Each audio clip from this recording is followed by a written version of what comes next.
Greetings, Matthew. Hello, Joel. How you doing? You well? I'm good, thanks. How are you, sir? I'm all right now. Well, I was all right. I mean, Carnival's cancelled, innit? And that's why I want to speak to you really, because it's a whole year since we caught up last year, and yeah, the rollout of 2019 was so special. I was looking forward to 2020, and obviously everything, not just Carnival, has been derailed due to COVID-19 and coronavirus. I saw the statement yesterday. Yeah, I saw the statement yesterday. I know, public safety was at the heart of the decision. But in your own words, why is there no Carnival this year for the first time in its history? It's really for the safety of the public, the community, and the carnivalists. We were hoping that the situation would change.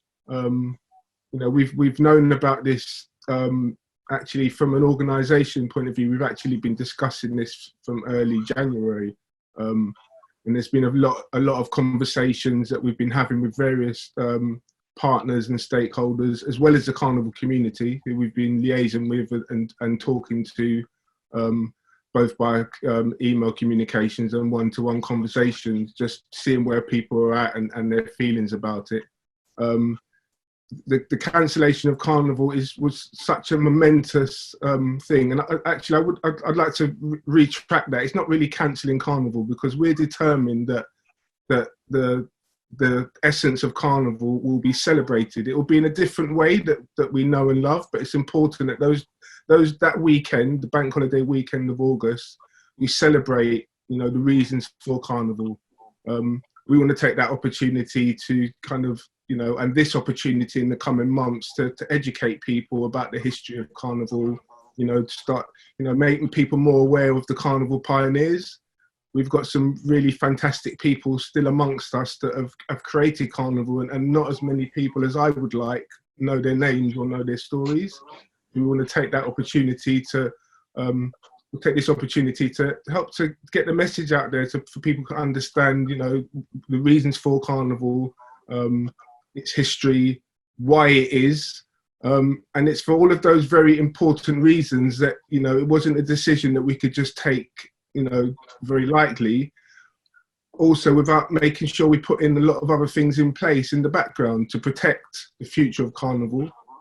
See, that's interesting you say that, Matthew, because that's one of the things that has emanated from the discussion since the cancellation, or the confirmation of the cancellation. A lot of people anticipated it would be cancelled, is why it actually took so long for you guys to make this decision. So just embellish on that for me, because you started to touch on that.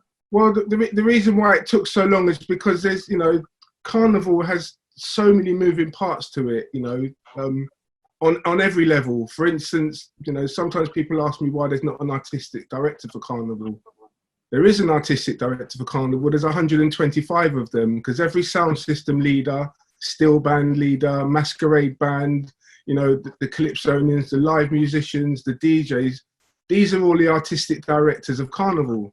So, if you think of an event that's got literally hundreds of artistic directors, behind that, the machine to make the weekend work smoothly and in as safe as possible manner as possible is huge. And there's a lot of conversations to be had, and we all need to be kind of moving together, united from the Carnival community and local community point of view, and our delivery partners. So it took a long time. We have been for a number of weeks looking at various options, from plan A, B, C down to D. In recent weeks, it became more obvious that plan A wasn't going to work. We were communicating with bands to start to think about, different alternatives and welcoming ideas. So it's important that we got things in place and didn't just make a knee-jerk reaction, because, 6 weeks ago, nobody really knew that we weren't going to be okay in the end of July or August. So to make a very rushed, premature decision would have been irresponsible on our part, I think, as organisers. So we took our time, we consulted with a lot of people, and here we are. But what we are determined is that Carnival will be celebrated on the bank holiday weekend in August, and we're hoping by consulting with the carnival community, that we can put together something that will engage everybody to kind of stay at home, help protect everybody. At the same time, there's, the recent news that, that the BAME community is much more affected by the effects of the COVID-19 is an important one. So we want to look at various things to maybe find some good out of this. So one of the things we'd like to look at, we will be looking to fundraise for various things throughout the things that we're going to be putting in place in coming months and leading up to the carnival weekend and on the carnival weekend itself, to support for people like St John's Ambulance, who are volunteers who've been supporting carnival for years. They're not part of, the NHS is good and everybody's supporting them, but then the St John's Ambulance is not a government agency that gets funding. Sometimes people forget that those are all volunteers. They've been supporting our event. There's also, as I was saying earlier about the BAME community, we need to find ways that we can support that sector specifically, because it's been affected far more, it seems. We're still waiting for the full details of it, but it seems that the community is being affected far more than others.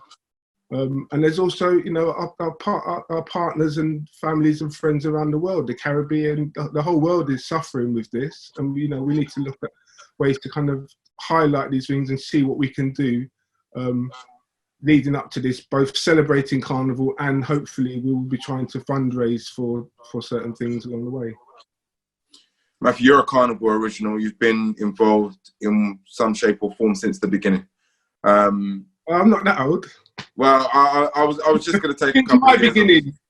Well, when I say that, in terms of your parents' connection, your family connection, your heritage, and all the rest of it. So that's what I mean by you're a carnival original. You're a carnival baby. You're West London through and through. You've seen it evolve, but did you ever imagine looking after the event in a year that it wouldn't take place in its conventional guise? Did you ever imagine having to, contemplate presenting carnival in some alternative way, which is what you're talking about, right? No, it's something that never ever crossed my mind.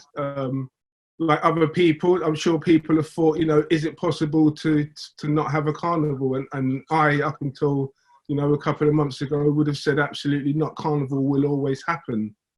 But one thing's for sure is that we're determined that carnival will be celebrated in some way. We need to be responsible as a community and look after the wider community and help to protect our country and just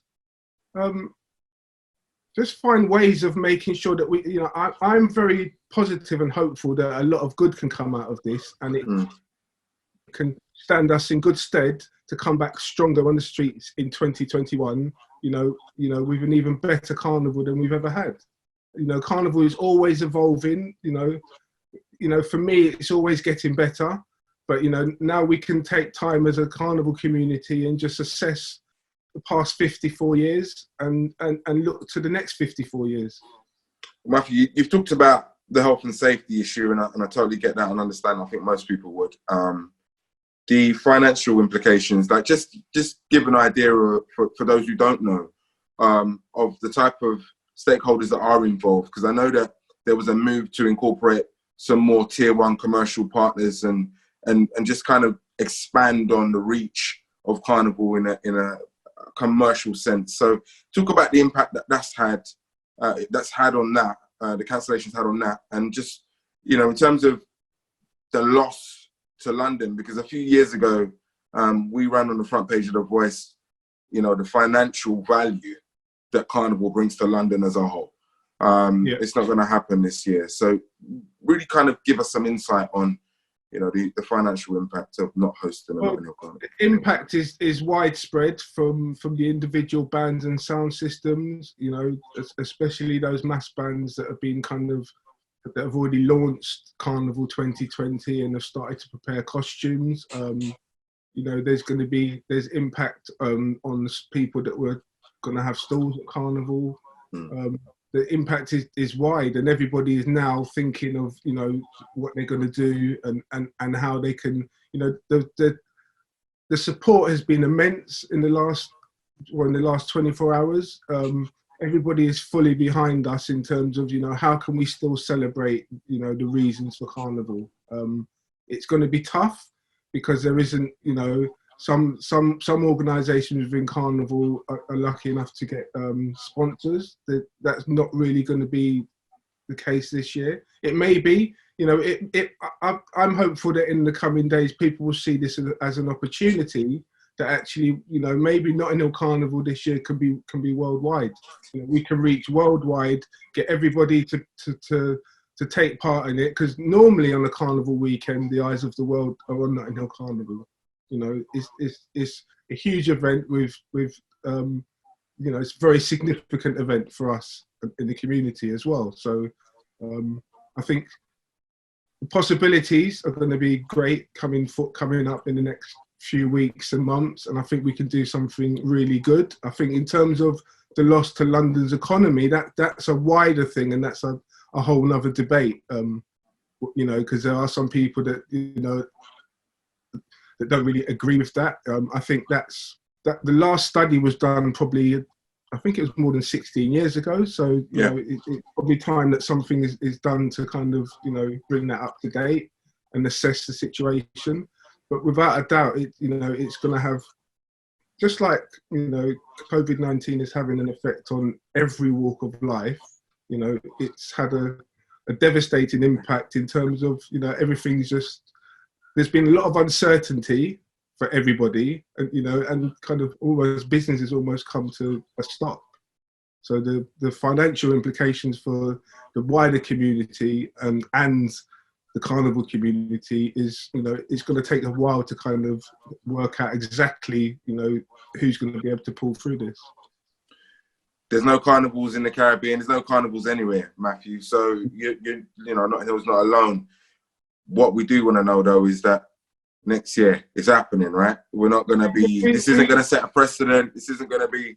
We're taking this time to have extra planning time for 2021. So what we'll be doing in the coming months is not only planning for our alternative for 2020, but continue the planning and make it even better for 2021. That's not going to stop.